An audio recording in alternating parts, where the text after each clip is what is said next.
Hi மக்களே வணக்கம். யாரெல்லாம் நம்ம சேனலை சப்ஸ்கிரைப் பண்ணலையோ சப்ஸ்கிரைப் பண்ணிக்கங்க. அப்போ தான் நான் போகிற வீடியோவை உங்களால் உடனுக்குடன் பார்க்க முடியும். தமிழக தேர்தல் களம் சூடு பிடிச்சிருந்தாங்க சொல்லணும். இப்போ பார்த்தீங்கன்னா எல்லா வேட்பாளர்களும் அரசியல் கட்சி தலைவர்களும் பார்த்தீங்கன்னா சூறாவளி பிரச்சாரம் மேற்கொண்டுட்டு இருக்காங்க இல்லையா தமிழ்நாட்டில். ஸோ இதில் இப்போ தான் வேட்புமனு தாக்கல் பண்ணிகிட்டே இருக்காங்க வேட்பாளர்கள். இதில் எனக்கு மனசு நெருடலான ஒரு நிகழ்ச்சி தான் சொல்ல போகிறேன். அது என்னென்னு பார்த்தீங்கன்னா நடிகர் விஜய் பற்றி தாங்க. அவர் உண்மையாகவே அவர் படம் நடிக்கிறதுல யாருமே எந்த குறையும் சொல்ல மாட்டாங்க. ஏன்னா அவ்வளோ அழகா இருக்கும். அவர் டான்ஸ் சூப்பரா இருக்கும். ஸோ எனக்குமே பிடிக்கும். ஸோ எல்லாருக்குமே பிடிக்கும்னு வச்சுக்கங்களேன் விஜயோட படம். ஸோ இப்போ அரசியலுக்கு வந்திருக்காரு இல்லையா? அவர் சொன்ன ஒரு வார்த்தை உண்மையாவே எனக்கு ஒரு மாரி கஷ்டமா இருக்கு. ஏன்னு பார்த்தீங்கன்னா, இதுவரைக்கும் எப்பவுமே அவரோட முழு பேர சொன்னதில்ல எங்கேயுமே. விஜய் மட்டும் தான் சொல்லியிருப்பாரே தவிர, உங்கள் விஜய் எந்த ஒரு ஆடியோ ஃபங்ஷன் சரி, ஏதாவது ஒரு மீட்டிங் போனாலும் சரி, அவர் இப்படி தான் சொல்லியிருப்பாரு. இப்போ அரசியல் கட்சிக்கு இப்போ கூட விஜய்ன்னு தான் சொல்றாரு தவிர, ஒரே ஒரு இடத்துல தான் இப்போ பார்த்தீங்கன்னா, இந்த வேட்புமனு தாக்கல் பண்ணுறதுக்கு முன்னாடி அவர் வேட்பாளர்கள் அறிவிச்சார் இல்லையா? அப்போ தான் சொன்னாரு, சி. ஜோசப் விஜய்ன்னாரு.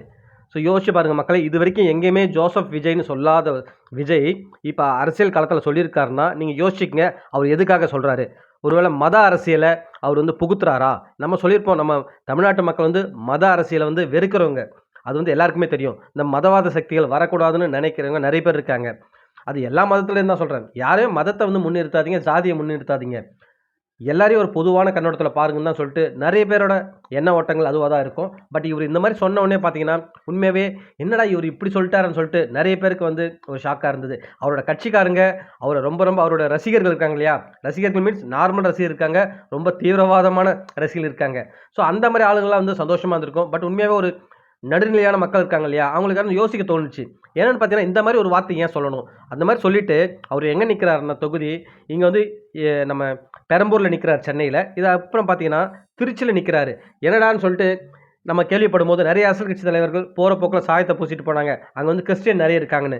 நம்மளும் விசாரிக்க ஆரம்பிச்சும் போது அது உண்மைன்னு தெரிய வரும்போது உண்மையாக மனசு கஷ்டமாக இருந்தது. அப்போ இதுக்கு முன்னாடி இவர் இதை மறைச்சிருந்தார் அவர் ஜோசப் விஜய்ன்றத.